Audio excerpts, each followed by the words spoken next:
this is these vector projections really start to get into physics. Okay, and we're going to do one physics problem earlier, or I mean later on, our last slide there, that is kind of probably close to home with is how hilly of a town Red Wing is, but we'll get to that here in a sec. So hopefully you took a look at that video, that intro video, just to kind of take a look at what vector projections really are. Okay. And so this is just the definition. Okay. So let U and V be non-zero vectors. Okay. So U is in green and V is in black. And let W1 and W2 be vector components of U such that W1 is parallel to V as shown. So this is U in green, V in black, and then red is the horizontal unit, the horizontal component of U, but it is on that V vector. Okay.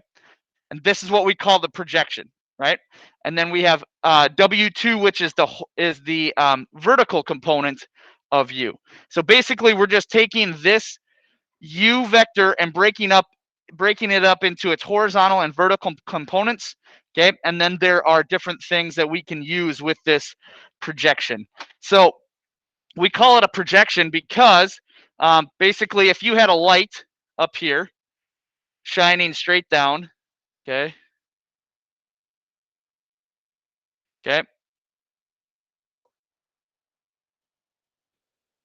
and then U, I always think of U as umbrella. For some reason, that's just how I think of this, right? So it doesn't show anything here. This projection would be its shadow. I always think of this as a shadow right here. Okay, so the light will start hitting V on that part of that V vector. So think of it as rain or sunlight or whatever it is, right? And just talk about what's protected. Okay, this is called the projection of U on V. So that's very important. Okay, you can see projection of U on V. The subscript is the V, right? U is what is doing the protecting. V is what's on the bottom. So it's usually pretty easy to understand which one's on top and which one's on bottom. Okay, but then there's a formula here. Okay, so we do this is taking the dot product of U and V and dividing it by the magnitude of V squared and then multiplying it by V. So this is a very specific formula that we're going to walk through for different projections. And usually when we're talking about projections, we're going to take the horizontal component of U and we're going to add it to the vertical component of U. That's the way our answer is going to look. Okay, so we will take this. One other note, just this is very plain, right? But it will save us a lot of work later on, is that U equals W1 plus W2. Okay, if we know that, then we can save a lot of work and not have to use as much trigonometry just by simply, if we know two of these, right, we can find the third one just by adding or subtracting, right? So just a kind of a shortcut there. So find the projection of U, which is the vector 3, 2, onto V, which is 5, negative 5. Then write U as the sum of two orthogonal vectors, one of which is a projection of U onto V. So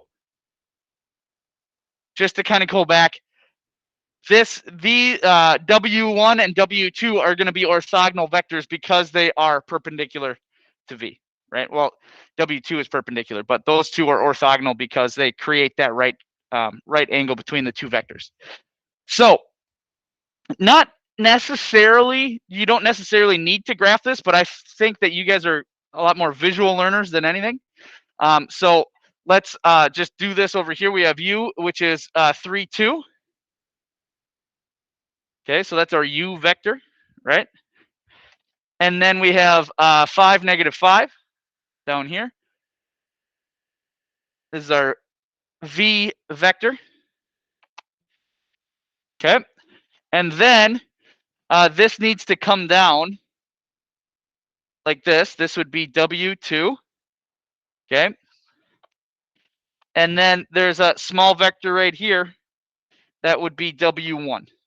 So basically, we need to break this vector up, this u vector, into W1 and W2. Okay. So there's obviously two things here. The first thing, let's find W1.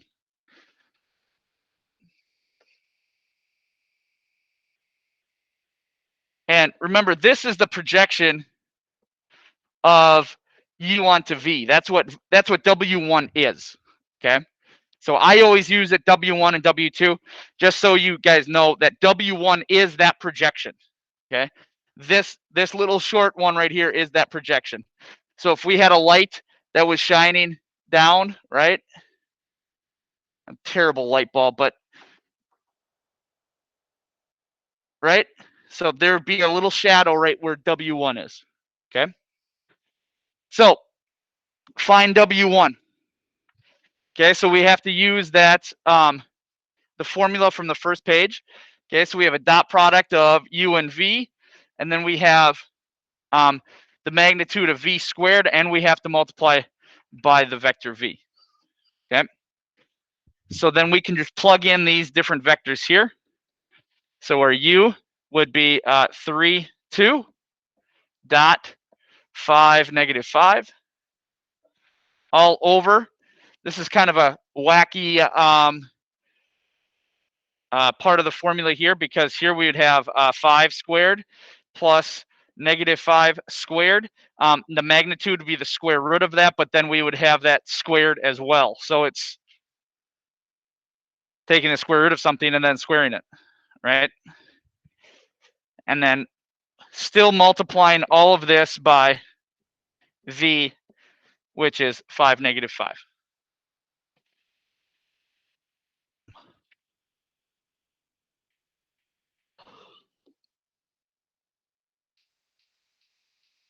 So on the top, dot product from last Friday, okay? So we'd go 3 times 5 plus 2 times negative 5. That would be our dot product up top. Here we'd have 5 squared plus 5 squared. Well, that's 25 plus 25, right? That'd be 50. We have the square root of 50, and then we square it. So really, we're just back to 50. And then we're still multiplying by v at the end.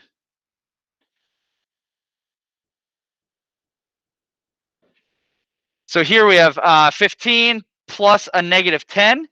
So this is going to be 5 over 50 times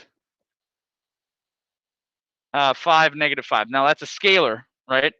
And really, you could say that'd be 1/10 instead of 5/50ths, right? 1/10. Or you could just say, okay, what's 5 divided by 10?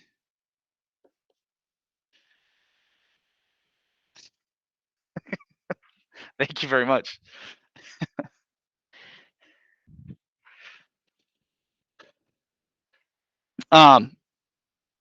5 divided by 10, that'd be 1/2. And then negative 5 divided by 10, that would be negative 1/2. So I know there's a lot of algebra, right? A lot of simplifying, all that kind of stuff. All right. But at the end of the day, does this vector look like it could be 1/2, negative 1/2? I'd say so, right? That W1. Okay. That would make sense from our drawing. That's kind of why we did the drawing too, to just kind of double check to make sure at least it's in the right quadrant. Okay. Then the second thing we need to do here is we need to find W2. Okay. And so remember, we had U equals W1 plus W2. So this means W2 could be U minus W1. If I just subtract W1 on both sides. Okay. So we know what U is. Sounds like bad English. We know what U is. We know what W1 is now, right? So here, W2 would be U, which is 3, 2 minus 1/2, negative 1/2. And here we're just taking our x components and our minus our x components, y components minus y components. So 3 minus 1/2, this would be 2.5, or a lot of the times they keep it in fraction form, 5/2. Okay. And then 2 minus a negative 1/2 is actually going up 1/2. So that would be 2.5 as well. So this is 5/2.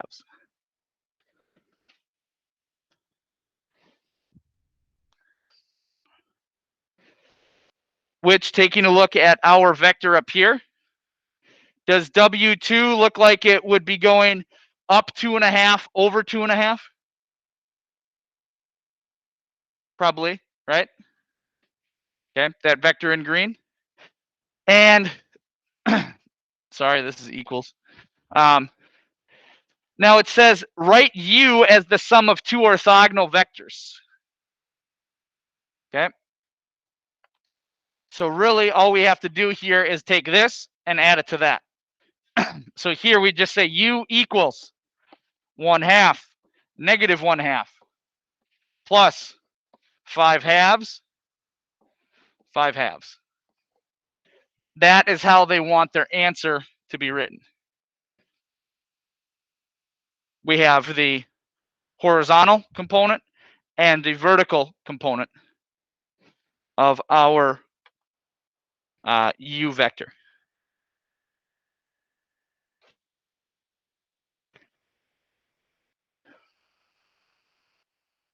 Any questions on this one?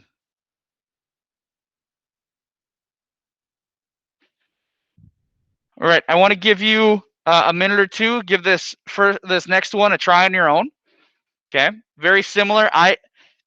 If it were me, I would draw out the vectors on the right. That's why I gave you the grid. They're both in quadrant 1, so that's why I just gave you quadrant 1. But go ahead and get started. I'll give you a minute or two, and then I'll catch up here on my end.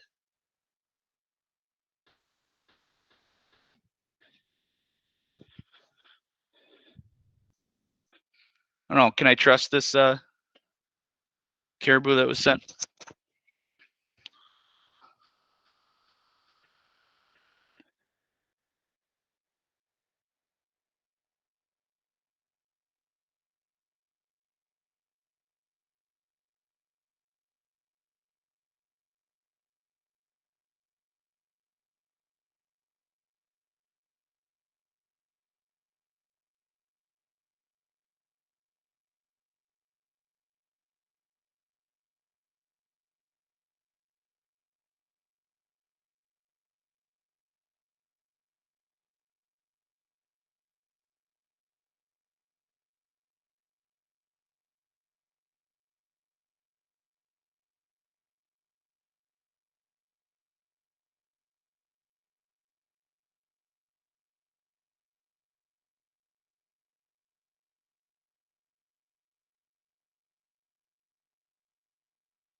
So for W1, I got just leaving an improper fraction 144 over 89, and then 90 over 89. So remember from our last one, we have U2, or W2, sorry, is the same as U minus W1. So this would just be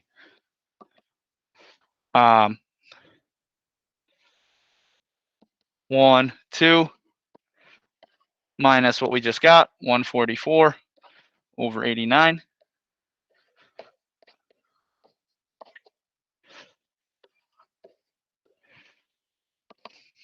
Okay, so obviously this is going to deal with some fraction work with your calculator. Okay, but then this ends up being, I got negative 55 over 89, and then 88 over 89. And our final answer would just be adding those two vectors together. Okay.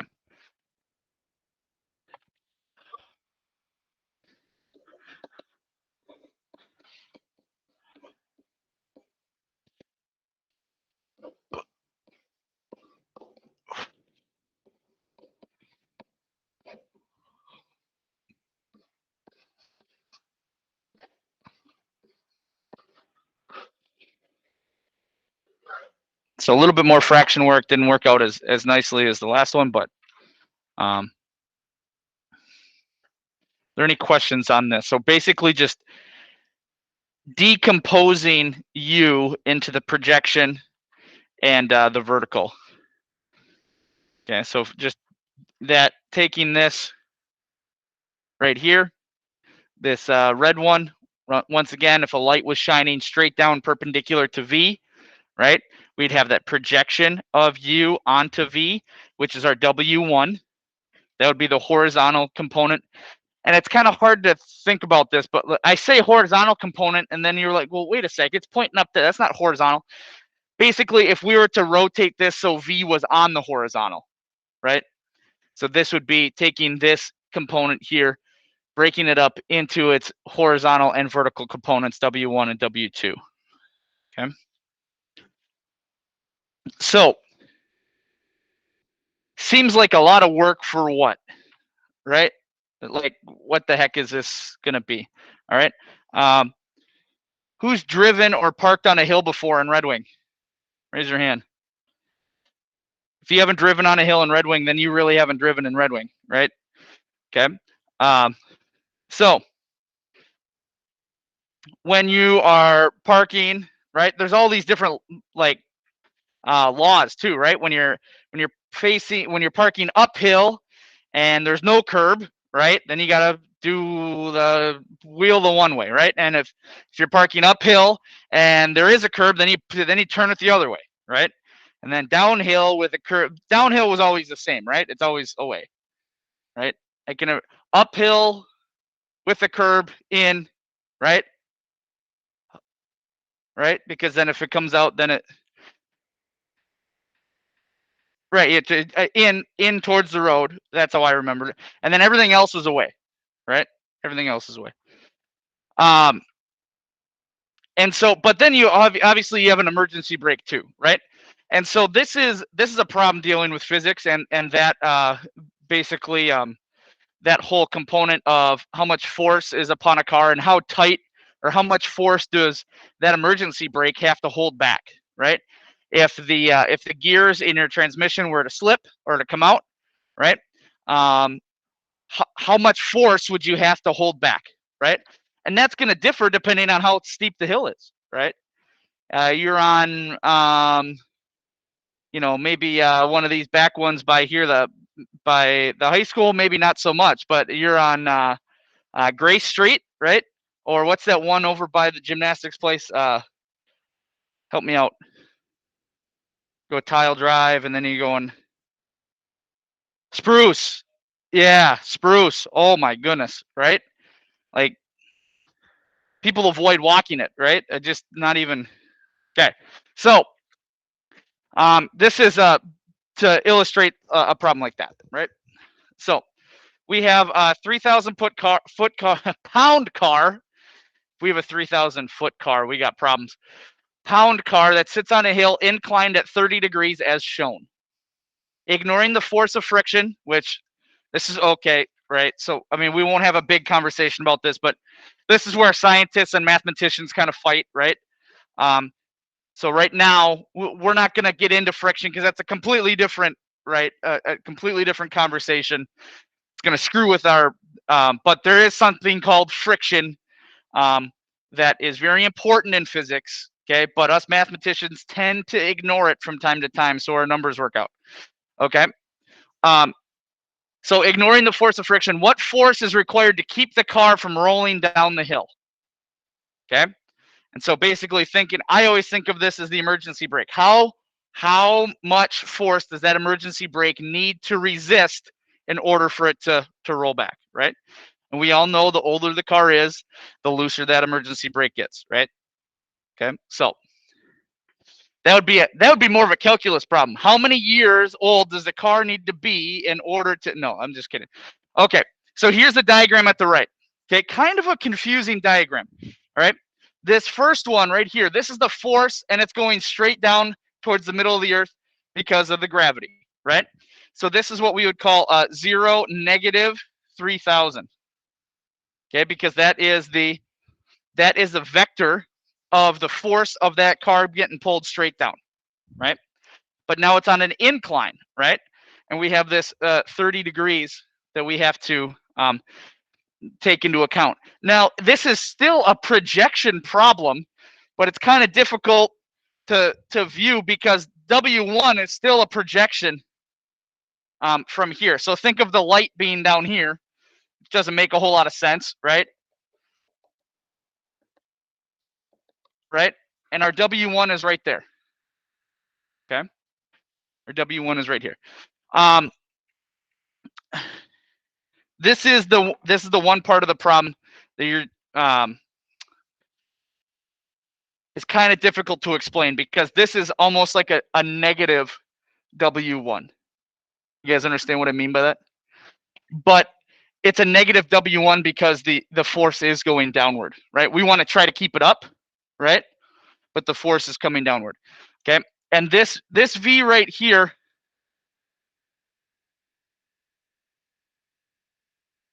for our sakes is going to be a unit vector. Okay?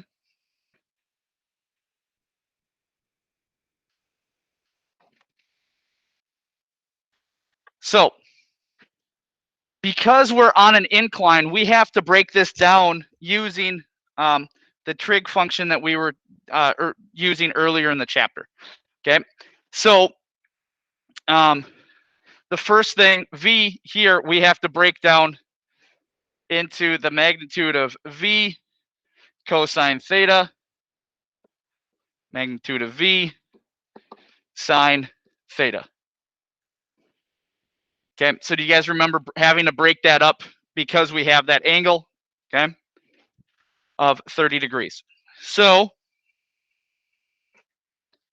because this, and this is the ignoring the force of friction part, okay? So we're just using this as a unit vector, and so really this is just 1 cosine of 30, 1 sine of 30. That's all that is, okay? Because if V is a unit vector, the magnitude of it is going to be 1.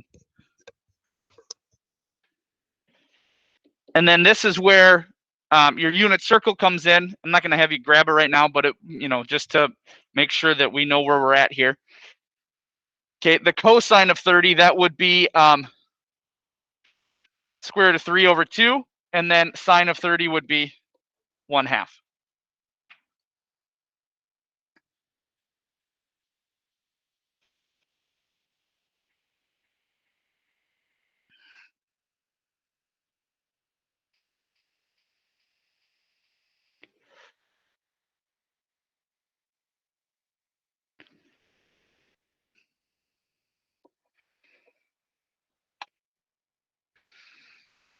Okay, so we now know what V is if we were to break that down to have a unit vector.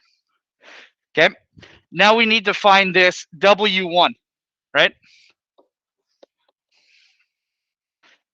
Now we're going to use that same formula that we did for our first two problems, okay? But we have to put in some of our physics terms here. So we have our force times V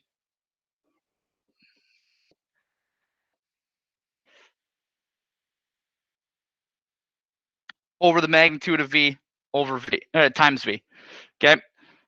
So now the magnitude of V squared, that's all going to be just 1.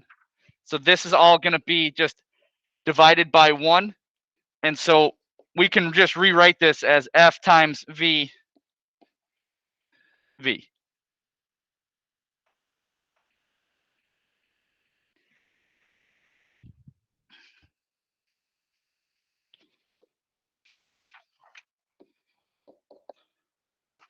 So we have our force.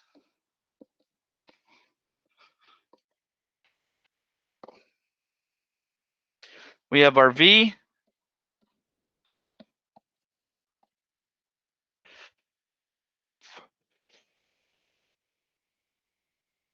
So dot product here.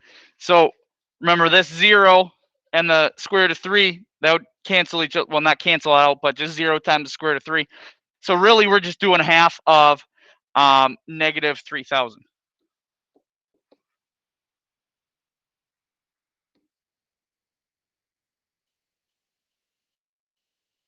Oh.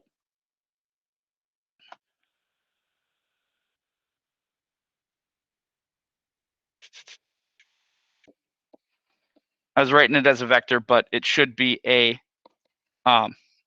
scalar, right? When you do the dot product, you get a number, not a vector. Okay, so basically, and this is a negative 15,000 V. So basically, what that is, right? If we were to go that way, we're saying a negative 15, not 15,000, sorry, 1,500.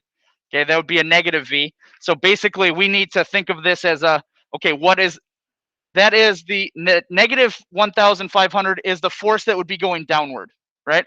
And so obviously to keep it up, we would need the force to be going the opposite direction. So instead of a negative 1,500, we would need a positive 1,500 to keep it up, or greater, right? I'm hoping that my my emergency brake is going to not just find out exactly how much it needs, right? I'm hoping it's going to be a lot stronger than exactly what it needs, right? Okay, so our force would basically be 1,500 pounds.